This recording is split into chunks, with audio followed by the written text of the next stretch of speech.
بسم الله الرحمن الرحیم. د رمضان المبارک اخیری عشره روا دوا ده او دا ډیره بهترین عشره ده د جهنم نه د ازادۍ ده.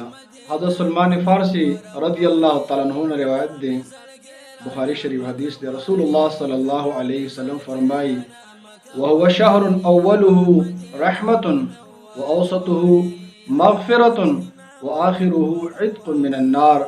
دا داسې بهترین میاشت دا چې دی اول عشره اولنۍ لس شپې ورځې دا د رحمت دی، دویمه د مغفرت دی او دریمه د جهنم نه د ازادۍ ده. نو دا عشره د جهنم نه د ازادۍ ده. اسی خو رمضان مبارک هر لمحه هر ساعت بهترین او عظیم دی. رسول الله صلی الله علیه وسلم فرمایي من قام رمضان ایمانا و احتسابا غفر له ما تقدم من ذنبه. سوچ رمضان مبارک کې په حالت د ایمان کې د ثواب په نیت باندې قیام وکړلو، الله تعالی ودرېدلو، رب کریم با د ګناهونه معاف کړي، مخکنی ګناهونه به الله تبارک وتعالى معاف کړي.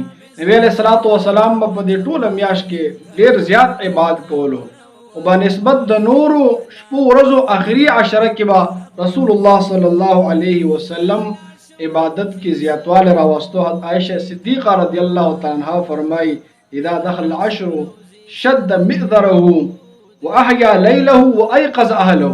کله چې د اخري عشره رااله رسول الله صلی الله علیه وسلم به عبادت ته کمر بسته شو او دا اخري لش شپې به رسول الله صلی الله علیه وسلم شبگیر کول، ټول شپې به عبادت کو او خپل اهل او عیال به هم روي خول او غیب عبادت ته کمر بسته کول. اول حدیث کې د مؤمنانو مو فرمای یجتهد فی العشر الاواخر ما لا یجتهد فی غیره. نبی علیہ السلام بچ څومره عبادت زیات کوشش په دې اخري عشره کې کو دومره د نورو او شپو ورځو کې نه کولو. یعنی د اخري عشره کې وا رسول الله صلی الله علیه وسلم عبادت کې زیاتواله راوستو.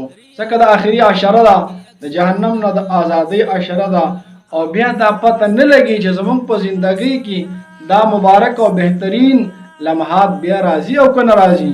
او بل د دې عشرې فضیلت دا دی چې په دې عشره کې د شب قدر ده، لیلة القدر ده او هغه عظیمه شپه ده چې هغه د زرو میاشتو نه غوره ده.